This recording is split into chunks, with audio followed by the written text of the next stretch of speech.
ठीक है सुनियो। हे देखियो हवे कर्पूर दीदी भरि खोइछा नून भरने जाय छथि।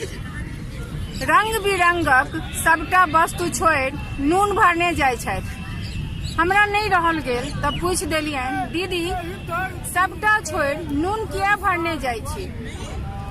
ऐसा नीक तो चीनी लैतो मुँह तो मीठ होता। तो कर्पूर दीदी बजली जे गे बाऊ भरि खोइछ चीनी 204 दिन में सधि जायत, मुदा भरि खोइछ नून मास धरि खायब।